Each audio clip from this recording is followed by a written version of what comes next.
Dukkan wanda ya ji wannan abu tabbas ya taɓa mai zuciya sannan kuma sai ya ji kamar ya hawaye. Wato wani abu ne wanda ya faru a Mararrabar Jos, a inda wato har ya saka wani labari suka bayyana cewa wasu ƙananan yara a gabansu aka banka wa mahaifiyarsu wuta a Mararrabar Jos da ke Kaduna, bisa zargin da babu tabbacin da ake wa mahaifiyar tasu, wai cewa ita ɗin ɓarauniyar yara ce. Wannan shi ne ainihin abin da ya faru da kuma yadda wasu matasa suka kashe ta a gaban hukuma ba tare da sun ɗauki mataki ba. Yadda aka kashe wata malamar islamiyya magidanciya a gaban hukuma da malamanta da sauran jama'a mutane, bisa zargin da babu tabbaci a cikin shi. Malama Ummul Khairi ta fito gida daga Sabon Gari Mararrabar Jos zuwa yankin tsohuwar Mararraba domin sauraron muhadara da malaman Umar Wali suka shirya a makarantar Malama Mardiya. Saboda abokan tafiyarta sun wuce ta, ita kuma bata gane makarantar ba, ta tambayi yara suna nuna mata, sai wasu mata suka zarge ta da laifin satar yara. Bayan matasa sun taru a nan ne aka samu aka kai ta police station. Sai aka samu wakilin mijinta ya zo, wato don su iso su ba da shaida akan cewa malama ce mai makarantarwa an san da kuma babu shaida akan zargin da ake mata. Matasa ba su ji ba, 'yan sanda kuma suka ce an ba su umarnin da cewa a fitar da ita daga station din saboda tension da kuma pressure na wato al'umma wajen da suka zagaye wannan waje. A nan gaban police station din, matasan suka aikata abin da suka aikata a gaban jama'a a gaban police station. Malama yana ba su haƙuri, yana magiya 'yan uwa da ke waje ma haka, amma matasan ba su ji ba, suka yi wa malaman nan kisan gilla, suka ƙona ta, suka ɗauki mashin ɗin malaman suka ƙona tare da ita. Yanzu mahaifiyarka ce aka mata wannan abu, shin yaya za ka ji?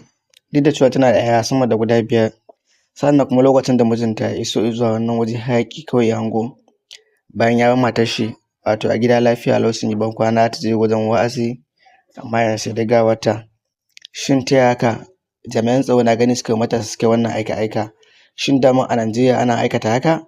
Bayan an kama mai laifi saboda zagayen da aka yi, wato matasa suka yi suna iyo, hakan sai ya sa a handin oba ɗin wannan mai laifin a hannun matasa su aikata abin da suka ga dama. Me yasa an kama 'yan ta'adda baya handin oba ɗinsu a hannun mutane su aikata musu abin da suka ga dama, sai wannan malama? Abu ɗaya ne zuwa biyu da mu iya bayyana cewa shine akwai ƙaddara. Kwananta ya riga da ya ƙare, ubangiji ya bata dole a nan ne ta rasu, sannan Allah ya sa wannan mutuwa ta yi shahada ce. Sai kuma wannan matasa ya kamata dukkaninsu a hukunta su idan an gano cewa ta yi laifi. Sai kuma sakaci da rashin sanin aikin da ya kamata a ce ɗan jami'in tsaro ya aikata wajen kare rayuwar al'umma, domin ya ga cewa ko da mai laifi aka kama, idan har babu hujja, wacce kaɗai ke da hujjar cewa wannan mai laifi ne ko kuma dai wannan mara laifi ne. Amma saboda rashin sanin aikin yi sun ba da ita, sannan matasa sun mata kisan gilla, sannan sun ƙona ta. Bayan sun ƙona ta ma a gaban yaranta. Wannan labarin hawaye ne ko bai sa na yi ba, amma na yi hawayen zuciya. Domin gaskiya abin ya taɓa ni sosai ba ɗan kaɗan ba. Sannan abin da aka aikata ya kamata a ce hukuma ta kawo gyara. Wannan irin shirme ne na hukuma, wannan wani irin rashin sanin aikin yi ne na hukuma.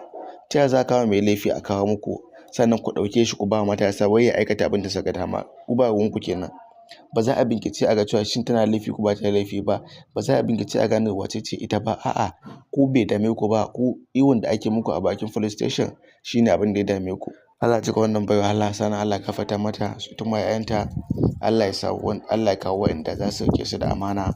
Sannan waɗannan matasa su aikata wannan abu su gane cewa ba fa kowane mai laifi ba. Wani azal na iya waɗa mai, ƙaddara na iya antaya mai a lokacin da bai taɓa tsammani ba. Ya kamata a bincike kafin a gano meye laifin mutum, shin mai laifi ne ko kuma dai akasin haka. Ba fa 'yar ta'adda ba ce ba, cewa haka kawai mai satar yara ce. A fara tabbatarwa kafin a ce an yanke mata hukunci. To Allah ya kyauta, Allah ya gyara al'ummar mu.